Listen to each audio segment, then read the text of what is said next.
കറുത്ത തൊലിയുള്ള ഒരാൾ വെളുത്ത തൊലിയുള്ള ആളാണ്.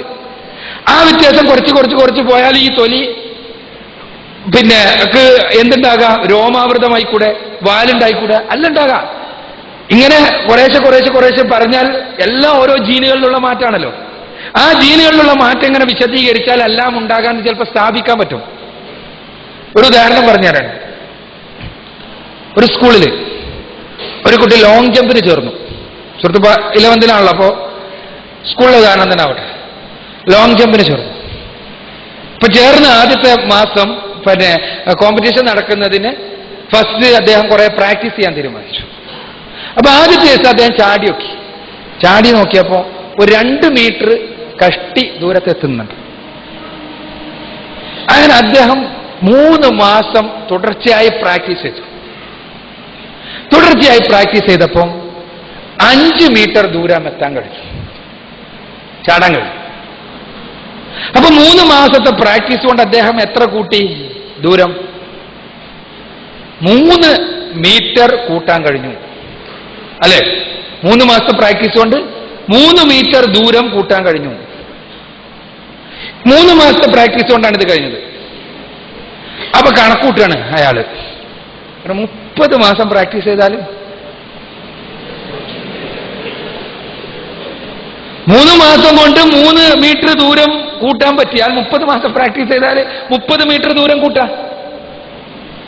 കണക്കനുസരിച്ച് ശരിയാണ്. എന്താ ഇവിടെ 10 ഇൻറ്റു ഇവിടെ 10 into mathematically it is true. But is it practical?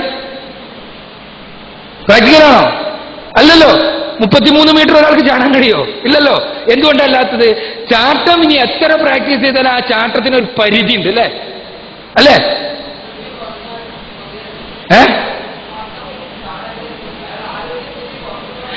ആരോഗ്യസ്ഥിതി ഒന്നും കുറയണ്ട. 30 മീറ്റർ ചാടാൻ പറ്റൂല. അതല്ല തർക്കിക്കരുത് മോനെ തന്നെ. ആരോഗ്യസ്ഥിതി ഇനി എത്ര കൂടിയാലും മനുഷ്യനാകുമ്പോ അയാൾക്ക് 30 മീറ്റർ ചാടാൻ കഴിയില്ല. ആരോഗ്യം എത്ര ഉണ്ടെങ്കിലും 30 മീറ്റർ ചാടാൻ ഒരു മനുഷ്യന് സാധിക്കൂല. അള്ളാഹു ആരോഗ്യം കുറയ്ക്കുന്നതുകൊണ്ടല്ല, മറിച്ച് അയാൾക്ക് നൽകപ്പെട്ട ഒരു കഴിവ് വെച്ചിട്ട് അയാൾക്ക് ചാടാൻ കഴിയുന്നതിനൊരു പരിധിയുണ്ട്. ആ പരിധിക്കപ്പുറം എത്ര പ്രാക്ടീസ് ചെയ്താലും ആൾക്ക് കഴിയില്ല.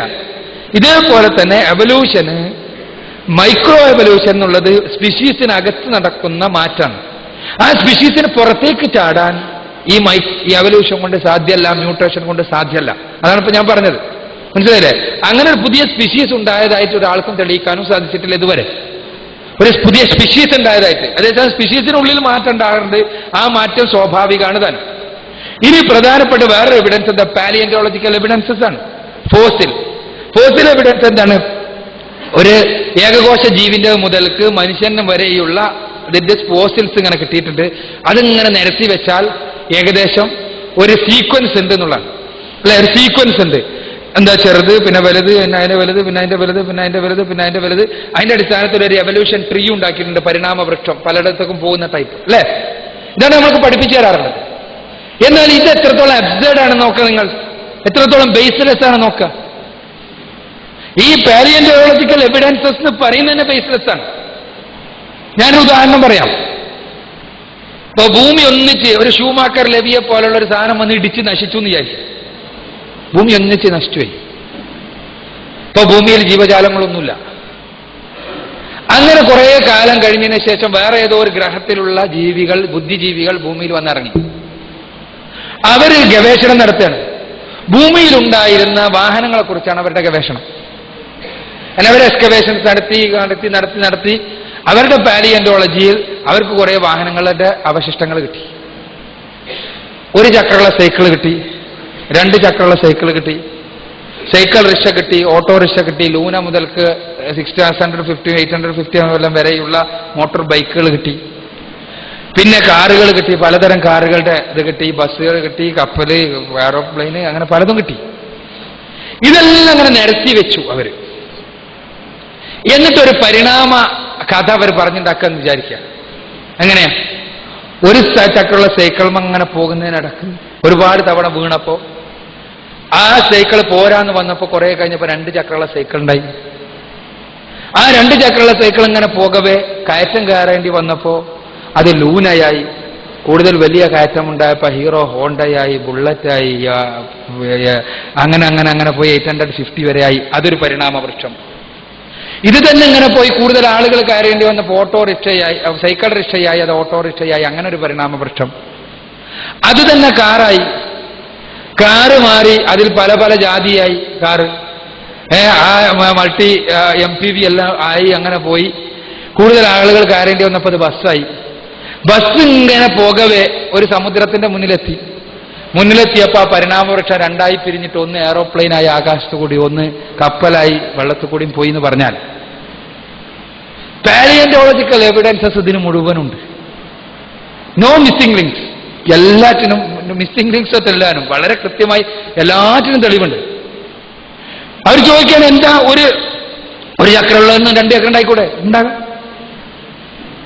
അല്ലെ? അതേപോലെ തന്നെ ഈ മെഷീനുകൾ തമ്മിൽ ബന്ധമല്ലേ? അവർ ചോദിക്കുന്നു എന്താ ലൂനയുടെ മോട്ടറും അതേപോലെ തന്നെ ഹീറോ ഹോണ്ടയുടെ മോട്ടറും തമ്മിൽ പല ബന്ധങ്ങളുമില്ലേ? ബന്ധമുണ്ട്. ഒരു പിസ്റ്റൺ ഉള്ളത്, 2 പിസ്റ്റൺ ഉള്ളത്, 3 പിസ്റ്റൺ ഉള്ളത്, 4 പിസ്റ്റൺ ഉള്ളത് തമ്മിൽ ബന്ധമല്ലേ? ബന്ധമുണ്ട്. അപ്പൊ ബന്ധങ്ങളെല്ലാം ഉണ്ട്. പക്ഷെ ഇപ്പൊ നമുക്കറിയാം ഇത് വിഡ്ഢിത്താണെന്ന്. കാരണം ഓരോന്നും പ്രത്യേകമായി കമ്പനിയിൽ നിന്നും ഉണ്ടാക്കിയിട്ട് പുറത്തു വിടുന്നതാണെന്ന് നമുക്കറിയാം. എന്തുകൊണ്ടായിരുന്നു ഞാൻ പറയാൻ കാരണം എന്ന് വെച്ചാൽ, പടച്ച തമ്പുരാൻ സൃഷ്ടിച്ച് വിട്ട ജീവികളുടെ ഘടനയിൽ ബന്ധങ്ങൾ ഉണ്ടാകാം. പക്ഷെ അതൊരു ജീവി വേറൊരു ജീവിയായി മാറി എന്നതിന് തെളിവല്ല.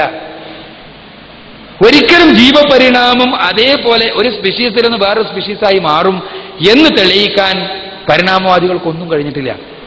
മാത്രമല്ല, പരിണാമവാദത്തെ പോലെ ശാസ്ത്രലോകത്ത് ഇത്രയധികം വഞ്ചനാത്മകമായ ഒരു ശാസ്ത്രശാഖ ഉണ്ടായിട്ടില്ല. ഇത്രയധികം വഞ്ചനാത്മകമായ ശാസ്ത്രശാഖ. സുഹൃത്തിന്റെ ഇപ്പോഴത്തെ പാഠപുസ്തകത്തിലുള്ള ഈ മനുഷ്യന്റെയും എയ്പ്പിന്റെ നടുവിലുള്ള ജീവികളുണ്ടല്ലോ, ക്രോമഗ്നാൻ മാൻ, നിയാന്തർദാൽ മാൻ, ഇപ്പൊ ഏതൊക്കെയാ പഠിക്കണേ? അതല്ല, ഇപ്പോ ചെറിയ ക്ലാസ്സിൽ പഠിച്ചാൽ എയ്ത്തിലത്തല്ലേ? എയ്ത്തിലുള്ള ഈ മനുഷ്യന്റെ എയ്പ്പിന്റെ നടുവിലുള്ള ജീവികളുടെ പേരുകൾ എന്തൊക്കെയാണ് ഓർക്കണ്ട? ഇല്ല, ഞാനെല്ലാം പഠിച്ചിരുന്ന ഒന്ന് നിയാന്തർദാൽ മാൻ. ഞാനെല്ലാം പഠിക്കുന്ന സ്കൂളിൽ പഠിക്കുന്ന പഠിച്ചിരുന്ന നിയാന്തർദാൽ മാനിനെ കുറിച്ച് പിന്നീട് പഠിച്ചപ്പോൾ മനസ്സിലായി അത് എല്ലിനൊരു കുറച്ച് ഞുരുമ്പിച്ചതുകൊണ്ട് ഇത് മനുഷ്യന്റെ കുരങ്ങിന്റെ നടുവിലുള്ള ജീവിയാണെന്നാണ് പറഞ്ഞിരുന്നത്. ചില സ്ഥലത്ത് എല്ല് ഞുരുമ്പിച്ച ഒരു ജീവിന്റെ അസ്ഥികൂടം കിട്ടിയപ്പോൾ നിയാന്തർദാൽ എന്ന സ്ഥലത്ത് നിന്ന് കിട്ടിയത്, അതുകൊണ്ടാണ് നിയാന്തർദാൽ മാൻ എന്ന് പേരിട്ട്. പിന്നെ പരിശോധിച്ചപ്പോൾ മനസ്സിലായത് എല്ല് ഞുരുമ്പിക്കുന്ന റിക്കറ്റ്സ് എന്ന് പറഞ്ഞ അസുഖം അവിടെ ഉണ്ടായിരുന്നു. അതുകൊണ്ടാണ് അവർക്ക് എല്ല് ഞുരുമ്പിച്ചു ആയത്. സത്യത്തിൽ ഇതല്ലാണ്. പിന്നെ പിൽഡൗൺ മാൻ, ഞങ്ങളെല്ലാം പഠിച്ച പിൽഡൗൺ മാൻ എന്തായിരുന്നു അറിയോ? ഒരു ശാസ്ത്രജ്ഞൻ ചെയ്ത ഒരു ഗുരുത്തക്കേടായിരുന്നു. എന്താ, കുറെ കാലം പാഠപുസ്തകങ്ങളിലും ഗ്രന്ഥങ്ങളിലും എല്ലാം ഉണ്ടായതാണ്. എന്താണ്, താടിയെല്ലുണ്ടല്ലോ, ഒരു മനുഷ്യന്റെ താടിയെല്ല് ഇങ്ങോട്ട് മാറ്റിയിട്ട് കുരങ്ങിന്റെ താടിയെല്ല് വെച്ചു കൊടുത്ത് വളരെ സമർത്ഥമായി ഫിറ്റ് ചെയ്തു. എന്നിട്ട് ഫിറ്റ് ചെയ്തിട്ട് ഇതാ മനുഷ്യന്റെ കുരങ്ങിന്റെ നടുവിലുള്ള ജീവിയാന്നുണ്ടോ എല്ലാ ശാസ്ത്രജ്ഞന്മാരും വിശ്വസിച്ചു. കുറെ കാലം കഴിഞ്ഞപ്പോൾ കാർബൺ ടെസ്റ്റ് നടത്തിയപ്പോഴാണ് മനസ്സിലായത് ഇത് രണ്ടും കൂട്ടിയോജിപ്പിച്ചാണ്. ഇങ്ങനെ ശാസ്ത്രലോകത്ത് ഇത്രയധികം വഞ്ചന നടന്ന മറ്റൊരു ഫീൽഡില്ല. നിച്ച് ഓഫ് ട്രൂത്ത് പുറത്തിറക്കിയ പരിണാമവാദം സത്യവും മിഥ്യയും എന്ന വീഡിയോ ഡോക്യുമെന്ററി ഉണ്ട്. അതിൽ കൃത്യമായി ഡോക്യുമെന്റഡായി ഈ വിഷയങ്ങൾ അവതരിപ്പിച്ചിട്ടുണ്ട്. സുഹൃത്ത് അതൊന്ന് ക്ലാസ്സിലെ ബയോളജിയുടെ ടീച്ചർക്ക് കേൾപ്പിക്കുകയും അതിന് വല്ല മറുപടി ഉണ്ടെങ്കിൽ പറഞ്ഞു തരാൻ പറയുകയും അത് എഴുതി തരാണെങ്കിൽ ഇൻഷാ അല്ലാഹ് സ്നേഹസംവാദം എന്ന മാസികയിൽ അതിന് മറുപടി അടക്കം പ്രസിദ്ധീകരിക്കുകയും ചെയ്യാം എന്നാണ് എനിക്ക് വളരെ സംക്ഷിപ്തമായി സൂചിപ്പിക്കാൻ. പരിശോധിക്കുക. പഠിച്ചിട്ട് ശാസ്ത്രം എന്ന് പറയുമ്പോഴേക്ക് അതെല്ലാം ശരിയാണെന്ന് വിചാരിച്ചാണ്ട് ഓടിപ്പോണ്ട. പഠിച്ച് മനസ്സിലാക്കി ശരിയാണെന്ന് ബോധ്യപ്പെട്ട് കാര്യങ്ങൾ ഉൾക്കൊള്ളുക. ഇത് ഡോക്യുമെന്ററിയാണ്, തെളിവുകളുടെ